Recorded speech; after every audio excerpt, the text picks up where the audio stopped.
여러분은 살면서 위기 속에서 누군가에 의해 내 목숨을 구해주고 떠난 사람, 평생 마음의 짐을 갖고 살아가던 은인의 가족을 극적인 상황에서 만난다면 여기 한 사람이 있습니다.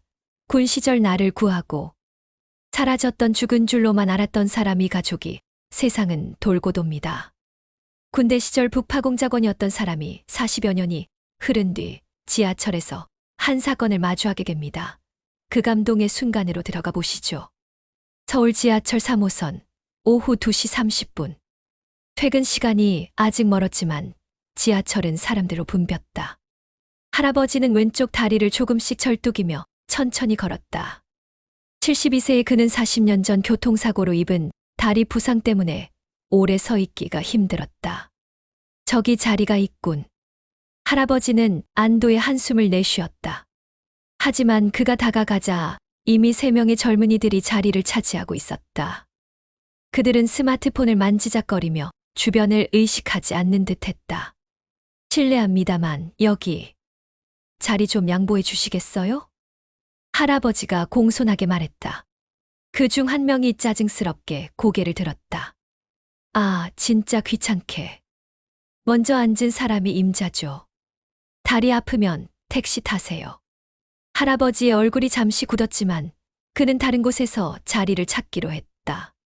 바로 그때 지하철 문이 열리고 한 임산부가 조심스럽게 들어왔다. 배가 상당히 불러 있어 임신 8개월은 되어 보이는 여성이었다. 그녀는 손잡이를 꽉 잡고 힘겹게 서 있었다. 지하철이 흔들릴 때마다 그녀는 중심을 잡기 위해 애를 썼다. 할아버지는 의사로서의 본능이 발동했다. 임신 말기의 산모가 지하철에서 서 있는 것은 위험했다. 죄송한데 자리 좀 양보해 주실 수 있나요? 임신 8개월이라서. 임산부가 조심스럽게 부탁했다. 하지만 젊은이들의 반응은 예상과 달랐다. 어휴, 임신했다고 뭔 특권이에요. 그 중 한 명이 비웃으며 일어났다. 키가 크고 체격이 좋은 남성이었다. 왜 우리가 양보해야 하는데? 임신한 거 누가 부탁했어요? 다른 젊은이가 손에 들고 있던 뜨거운 커피를 흔들며 위협적으로 말했다. 요즘 애 가진 여자들이 너무 설치는 것 같은데. 할아버지는 상황이 심상치 않음을 느꼈다. 그가 개입하려던 순간 예상치 못한 일이 벌어졌다. 진짜 짜증나네. 젊은이 중 한 명이 실수인 듯 하지만 명백히 의도적으로 뜨거운 커피를 임산부에게 던졌다. 아! 임산부는 비명을 지르며 넘어졌다. 뜨거운 커피가 그녀의 팔과 배에 쏟아졌고 충격으로 그녀의 얼굴이 창백해졌다. 아! 아기가 배가 아파요. 그녀가 바닥에 쓰러지며 배를 움켜쥐었다. 뜨거운 커피의 화상과 충격으로 조기진통이 시작된 것이었다. 지하철 안이 순식간에 술렁거렸다. 승객들은 무슨 일인지 몰라 당황해했고 커피를 던진 젊은이들은 오히려 우리 잘못 아니에요 라며 발뺌했다. 그때 갑자기 한 노인이 앞으로 나섰다. 70세 정도로 보이는 할아버지였지만 그의 움직임은 놀라울 정도로 빨랐다. 법을 모르나. 그의 목소리는 조용했지만 얼음처럼 차가웠다. 이성호 할아버지였다. 커피를 던진 젊은이가 뭐야, 할아버지가 왜 나서? 라며 손을 휘둘렀지만 이성호 할아버지는 마치 40년 전의 훈련이 몸에 배어있는 듯 침착하게 대응했다. 그는 젊은이의 손목을 정확한 압박점으로 눌러 무릎을 꿇게 만들었다. 놓아요. 다른 2명이 달려들었지만 이성호 할아버지의 대응은 전문가 수준이었다. 한 명은 팔꿈치를 정확히 눌러 마비시키고 다른 한 명은 목 뒤 압박점을 찔러 무력화시켰다. 단 30초 만에 3명의 젊은이들이 모두 제압되었다. 우리 내려요. 제발. 젊은이들은 겁에 질려 다음 역에서 황급히 내렸다. 한편 김동수 할아버지는 즉시 임산부에게 달려갔다.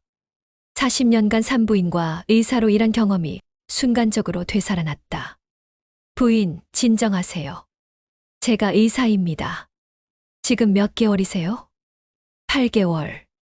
8개월인데 아기가 배가 너무 아파요. 김동수 할아버지는 재빨리 그녀의 맥박을 확인하고 복부를 살펴보았다. 상황이 심각했다.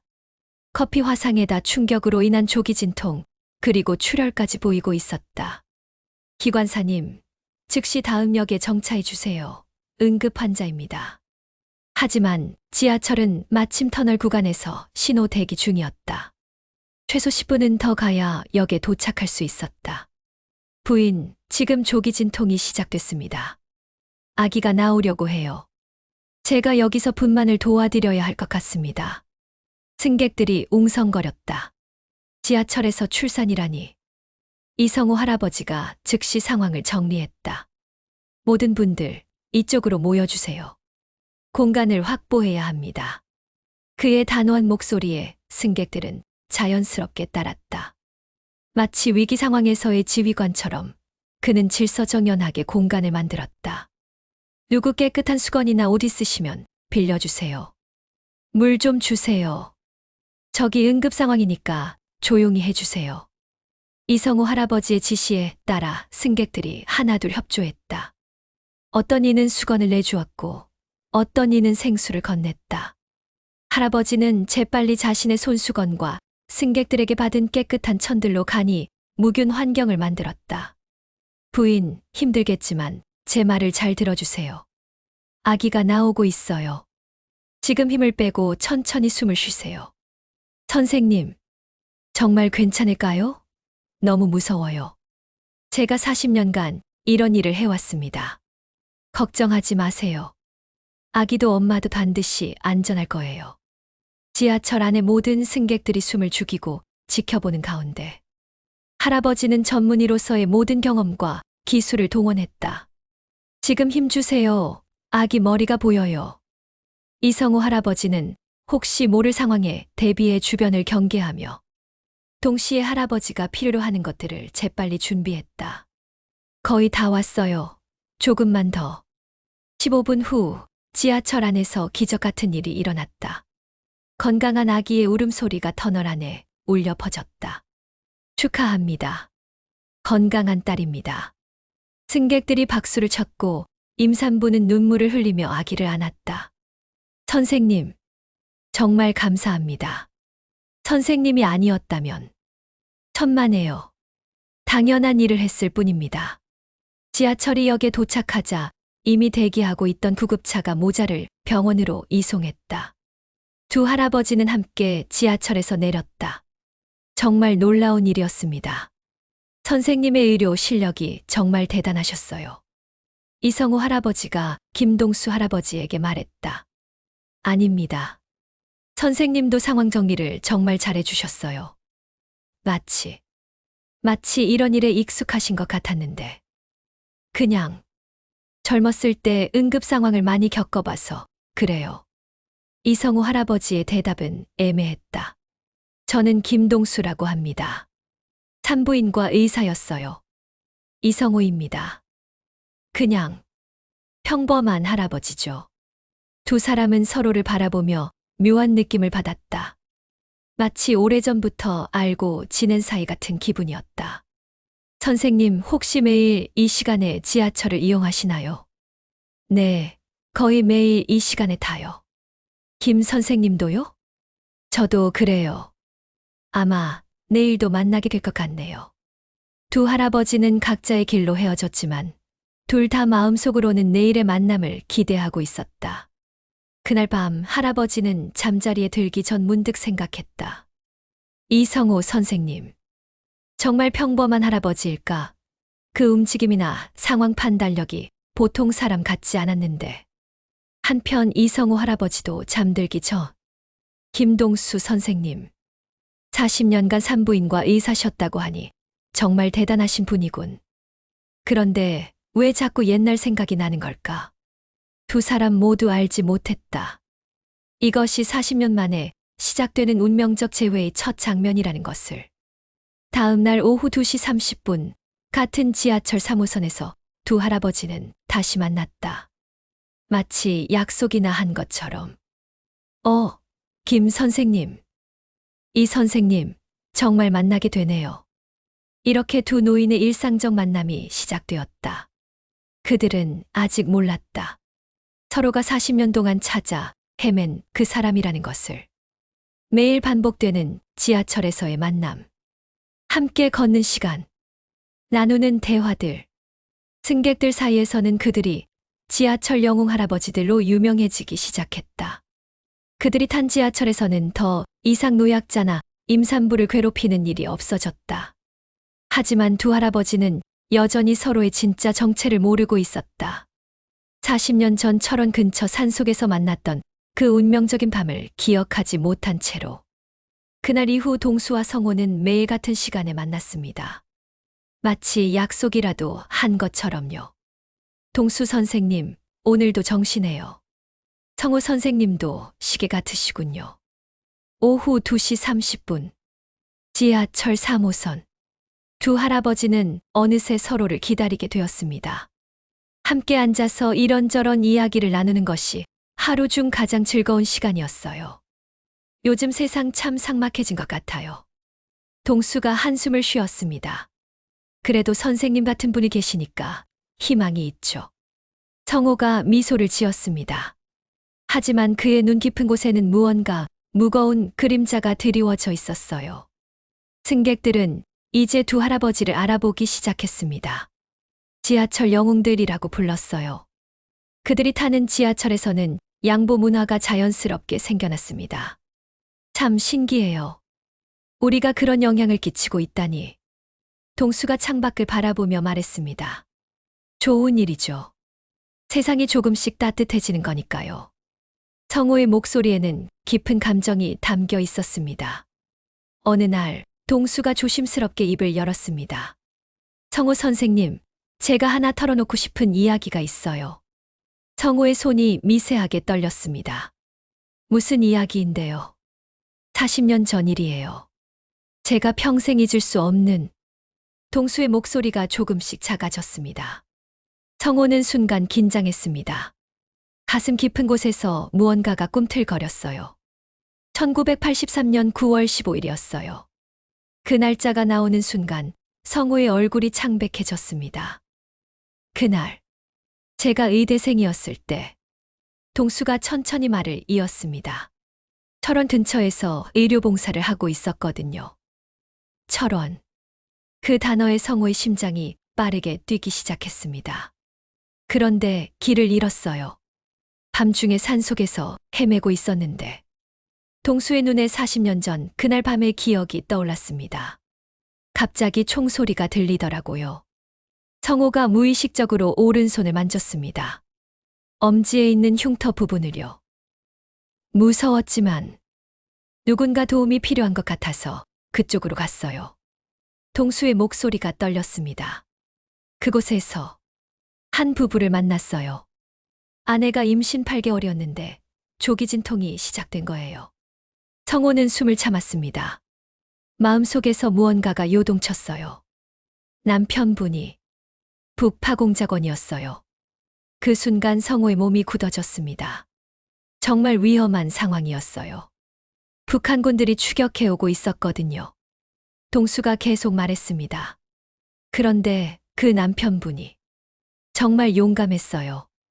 한 손으로는 총을 쏘면서 다른 손으로는 아내를 지키고. 성호의 눈에 눈물이 맺혔습니다. 제가 그 부인의 출산을 도왔어요. 산속에서 총알이 날아다니는 가운데. 그래서 어떻게 됐나요? 성호가 떨리는 목소리로 물었습니다. 다행히 무사히 출산했어요. 건강한 아기였어요. 동수가 미소를 지었습니다. 그런데 그 후에 헤어져야 했어요. 동수의 표정이 슬퍼졌습니다. 그 공작원분이 저를 안전한 곳으로 보내주시고 자신은 다른 길로 가셨거든요. 성호의 가슴이 먹먹해졌습니다. 그분의 오른손 엄지에 총상 흉터가 있었어요. 성호가 깜짝 놀라며 자신의 손을 숨겼습니다. 40년이 지났는데도 그분을 찾고 있어요. 동수의 목소리에 간절함이 담겼습니다. 그분 덕분에 제가 산부인과 의사가 되었거든요. 그날의 경험이 제 인생을 바꿨어요. 성호는 고개를 돌려 창밖을 바라봤습니다. 눈물이 날 것 같았어요. 매년 9월 15일마다 그분을 위해 기도해요. 동수가 조용히 말했습니다. 언젠가는 꼭 만나서 감사하다고 말씀드리고 싶어요. 성호의 마음이 무너져 내렸습니다. 40년 동안 숨겨왔던 비밀이 이렇게 가까이 있었다니. 혹시 성호 선생님도 그런 경험 있으세요? 동수가 물었습니다. 성호는 잠시 말을 못했습니다. 목이 메었어요. 저는 그런 특별한 경험은 없어요. 거짓말이었습니다. 하지만 할 수 없었어요. 그냥 평범하게 살았거든요. 성호의 목소리가 쉬었습니다. 동수는 실망스러운 표정을 지었습니다. 그렇군요. 저만 그런 특별한 경험을 한 건가 보네요. 아니에요. 정말 소중한 경험이셨을 거예요. 성호가 간신히 말했습니다. 그날 밤 성호는 잠을 이룰 수 없었습니다. 내가 바로 그 사람인데 어떻게 말해야 하지? 마음속에서 두 개의 목소리가 싸웠어요. 말해야 해. 40년을 기다린 그 사람인데. 안 돼. 국가기밀이야. 말할 수 없어. 성호는 베개를 끌어안고 울었습니다. 40년 만에 만난 그 의대생. 이제는 할아버지가 된 그 사람. 한편 동수도 잠들지 못했습니다.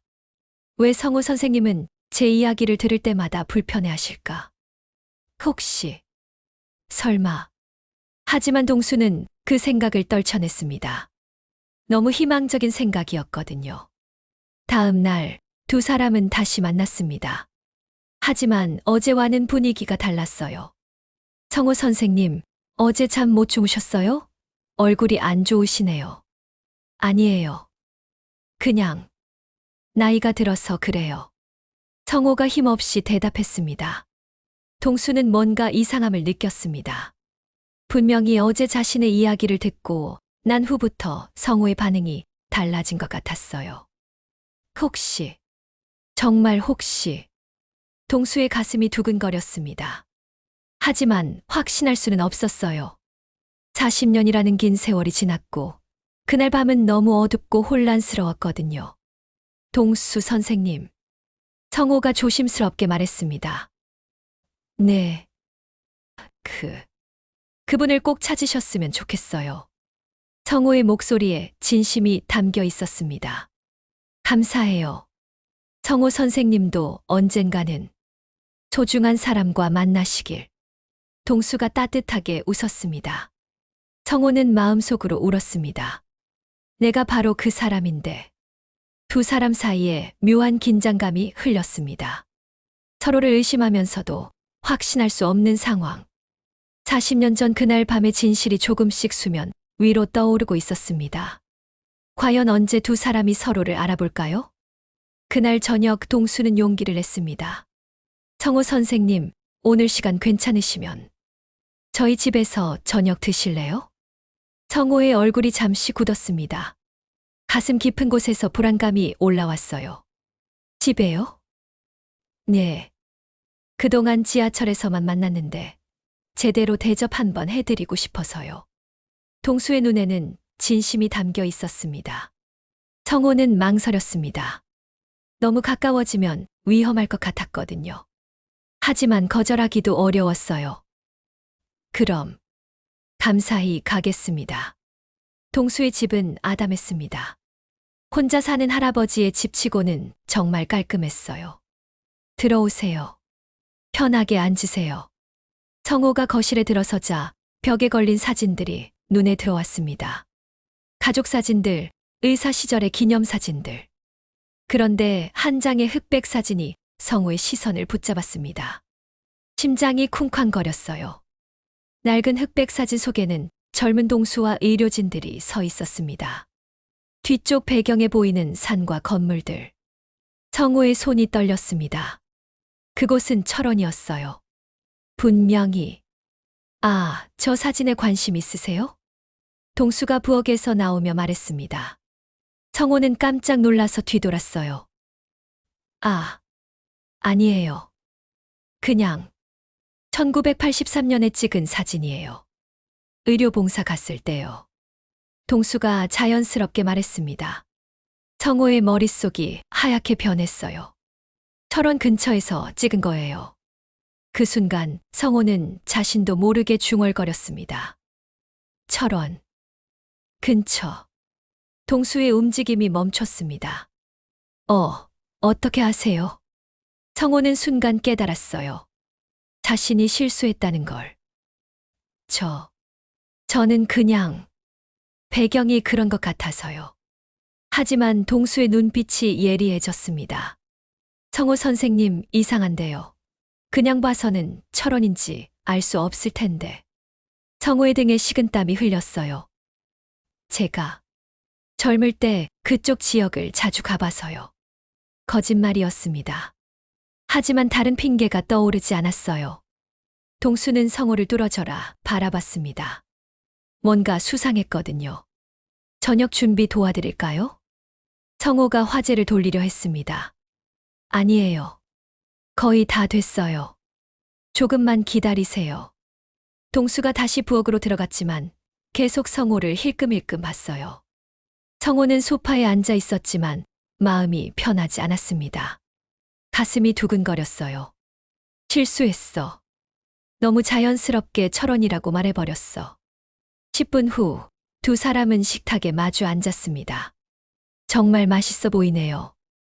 성호가 억지로 미소를 지었습니다. 별거 아니에요. 간단하게 준비한 거예요. 동수도 웃었지만 눈빛은 여전히 의심스러웠어요. 식사를 하는 동안 어색한 침묵이 흘렀습니다. 평소와는 다른 분위기였어요. 물 좀 더 드실래요? 동수가 물컵을 들어 성호에게 따라주려 했습니다. 그때였어요. 성호가 컵을 받으려다가 실수로 떨어뜨렸습니다. 찰강. 물이 바닥에 쏟아졌어요. 아, 죄송해요. 성호가 급하게 바닥에 무릎을 꿇고 물을 닦기 시작했습니다. 바로 그때 동수의 눈이 성호의 오른손에 고정됐어요. 엄지손가락에 선명한 흉터가 보였거든요. 총상 흉터. 동수의 심장이 멈추는 것 같았습니다. 선생님. 동수의 목소리가 떨렸어요. 성호는 동수의 시선을 느끼고 급하게 손을 숨겼습니다. 하지만 이미 늦었어요. 그 손의 흉터는? 동수가 떨리는 목소리로 물었습니다. 성호는 대답할 수 없었어요. 입이 마르고 가슴이 터질 것 같았거든요. 동수는 천천히 일어나서 자신의 방으로 갔습니다. 그리고 무언가를 들고 나왔어요. 낡은 군번줄이었습니다. 83분대 1호라는 희미한 글씨가 보였어요. 성호의 얼굴이 창백해졌습니다. 이걸 어디서? 성호의 목소리가 거의 들리지 않을 정도로 작았어요. 그날 밤 당신이 떨어뜨리고 간 거예요. 동수의 손도 떨리고 있었습니다. 40년 동안 이걸 보관하고 있었어요. 두 사람은 서로를 바라봤습니다. 40년의 세월이 한순간에 사라지는 것 같았어요. 성호 선생님. 아니, 이성호 동지. 동수가 조심스럽게 말했습니다. 성호의 눈에서 눈물이 흘러내렸어요. 어떻게 알았어요? 철원이라고 정확히 말씀하셨을 때부터 의심했어요. 그리고 손의 흉터. 동수도 눈물을 참을 수 없었어요. 정말 당신이에요? 네. 그날 밤 당신이 우리 딸을 받아준. 성호가 더 이상 말을 잇지 못했습니다. 40년 동안 숨겨왔던 감정이 터져 나왔거든요. 두 할아버지는 서로를 바라보며 울었습니다. 40년 동안 찾았어요. 동수가 성호의 손을 잡았습니다. 저도 당신을 찾고 싶었어요. 하지만 국가기밀이라서. 성호가 흐느꼈습니다. 당신 덕분에 우리 딸이 살 수 있었어요. 당신 덕분에. 아니에요. 선생님이 저를 지켜주셨잖아요. 그날 밤 선생님이 없었다면. 두 사람은 40년 전 그날 밤을 떠올렸습니다. 총소리, 산속의 어둠, 신생아의 울음소리. 우리 딸. 이제 40살이에요. 의사가 됐어요. 성호가 자랑스럽게 말했습니다. 정말요. 의사가 됐다고요. 동수의 눈이 반짝였어요. 네. 소아과 의사예요. 당신이 그날 밤 보여준 모습을 보고 의사가 되고 싶어 했어요. 성호의 목소리에 감사함이 가득했습니다. 언젠가 꼭 만나 뵙고 싶어요. 동수가 간절하게 말했습니다. 그럼요. 당연히 만나야죠. 우리 딸도 당신을 얼마나 만나보고 싶어 했는지. 성호가 웃으며 눈물을 닦았어요. 그날 밤 두 할아버지는 새벽까지 이야기했습니다. 40년 동안 하지 못했던 모든 이야기를요. 마침내 운명적인 재회가 이루어졌습니다. 1983년 9월 15일 새벽 3시. 철원 근처 산간지역. 27세의 성호는 어둠 속에 완벽하게 숨어 있었습니다. 3년간의 잠복 임무를 마치고 아내 미영과 함께 귀순을 위해 이동하고 있었어요. 임신 8개월인 미영은 험한 산길 때문에 자주 쉬어야 했습니다. 여보, 괜찮아요? 성호가 걱정스럽게 물었습니다. 괜찮아요. 우리 아기를 자유로운 땅에서 낳고 싶어요. 미영의 목소리에는 간절함이 담겨 있었어요. 성호는 3년 동안 북한 내부의 중요한 정보들을 수집했습니다. 이제 마지막 관문만 넘으면 되는 상황이었어요. 하지만 아내의 임신 때문에 이동 속도가 느려졌습니다. 원래 계획보다 2시간이나 늦어지고 있었어요. 새벽 4시. 접선 지점에 도착했을 때였습니다. 동무들, 거기 서시오. 갑자기 어둠 속에서 목소리가 울려 퍼졌어요. 성호의 온몸에 소름이 돋았습니다. 북한 보위부였어요.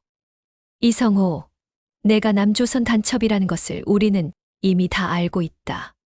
성호의 머릿속이 하얗게 변했습니다. 누군가가 밀고 한 거였어요. 탕. 총성이 밤 공기를 갈랐습니다. 성호는 재빨리 미영을 나무 뒤로 숨겼습니다. 미영아, 여기서 움직이지 마. 하지만 바로 그때 미영이 고통스러운 시음을 냈어요. 아파요. 배가 너무 아파요. 충격과 공포로 인해 조기 진통이 시작된 거였습니다. 성호의 가슴이 철렁 내려앉았어요. 지금은 안 돼. 조금만 참아. 하지만 상황은 더욱 나빠졌습니다. 북한군들이 포위망을 좁혀오고 있었어요. 성호는 필사적으로 무전기를 켰습니다. 여기 독수리, 응급 상황, 즉시 지원 요청. 독수리, 1시간 후 도착 예정. 그때까지 버텨라. 1시간. 너무 긴 시간이었어요. 그때 숲속에서 발소리가 들렸습니다. 성호는 권총을 겨누었어요. 누구냐? 저는 의대생입니다.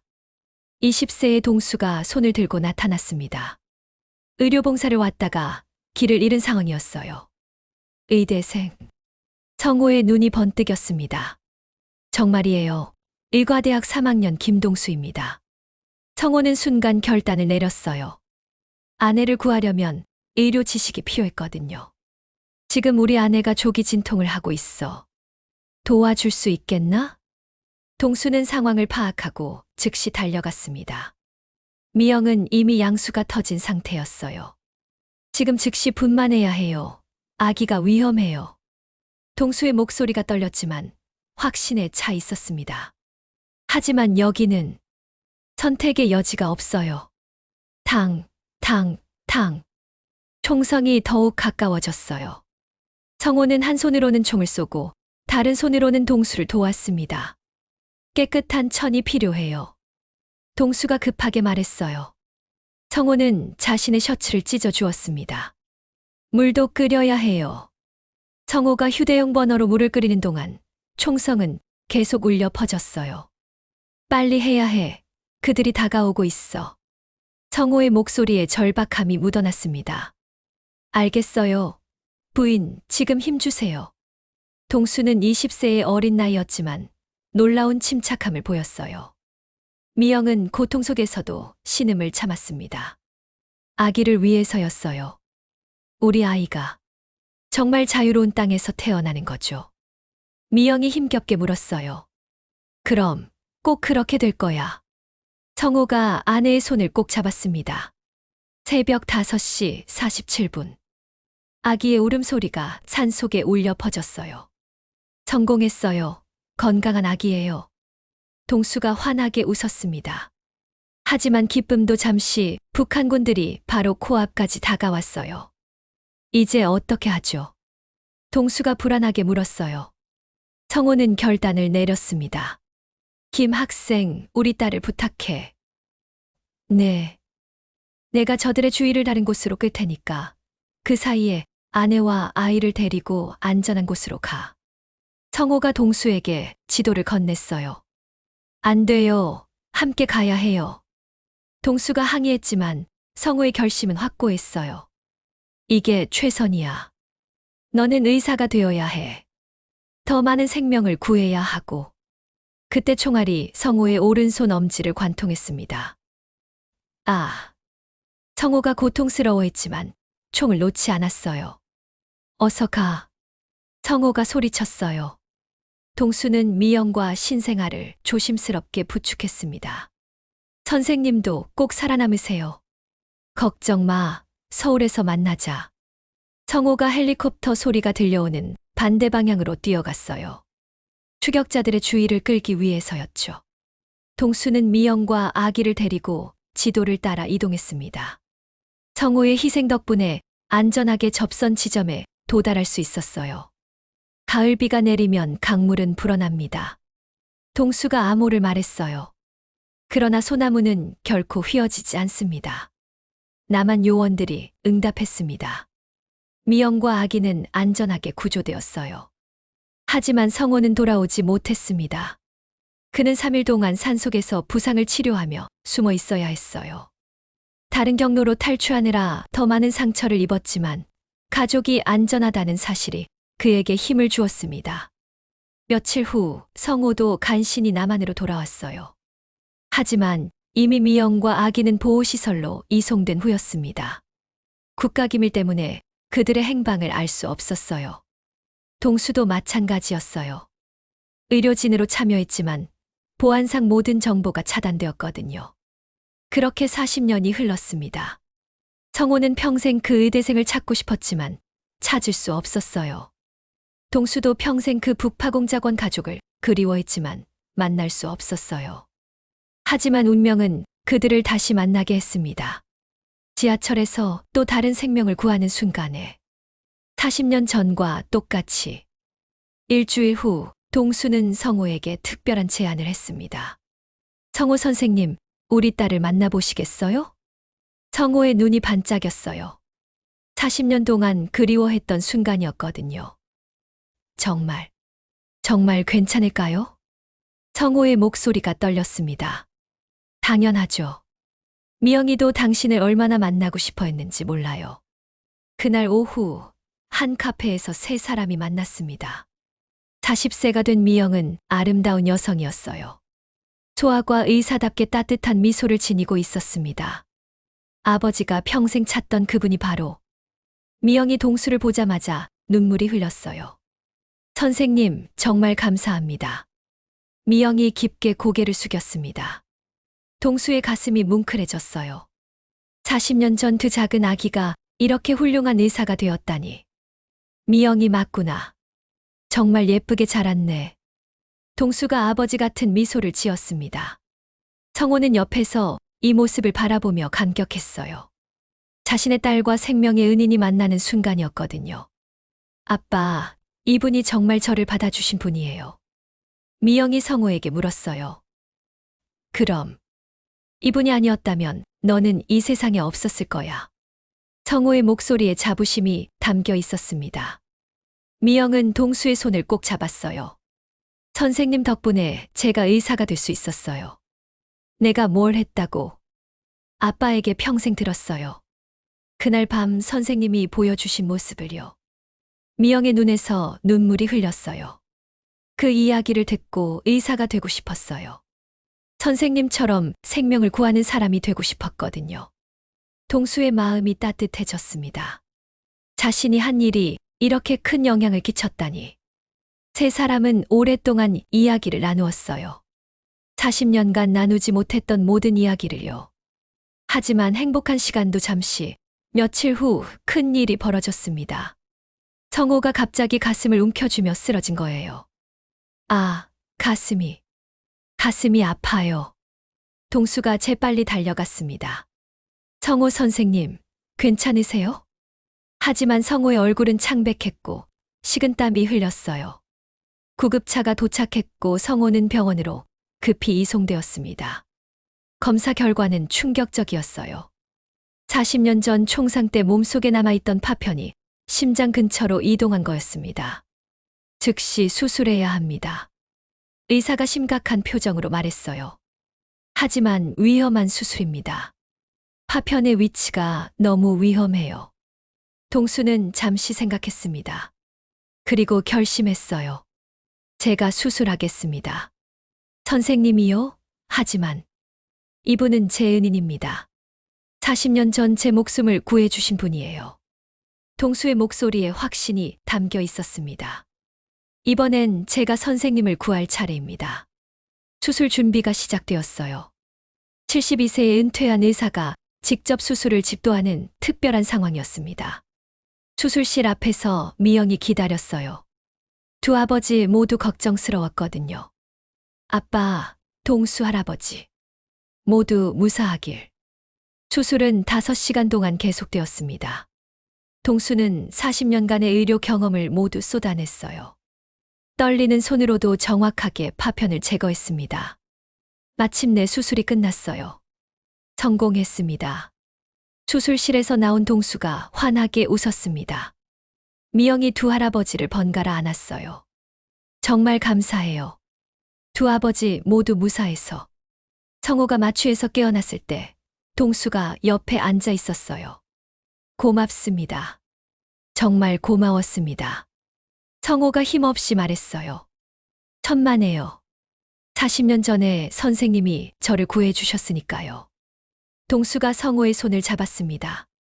이제 정말 모든 게 끝났네요. 40년 전 상처도, 마음의 상처도. 성호의 눈에서 안도의 눈물이 흘렀어요. 몇 주 후 성호는 완전히 회복되었습니다. 세 사람의 이야기는 신문에 실렸어요. 40년 만에 만난 생명의 은인들이라는 제목으로요. 시민들이 감동했습니다. 지하철역마다 감사 현수막이 걸렸어요. 지하철 영웅 할아버지들께 감사합니다. 노약자석 양보 운동이 전국으로 퍼졌습니다. 두 할아버지의 이야기 덕분이었어요. 어느 날 동수와 성호는 평소처럼 지하철을 탔습니다. 하지만 이제는 달랐어요. 승객들이 자연스럽게 자리를 양보했거든요. 정말 신기해요.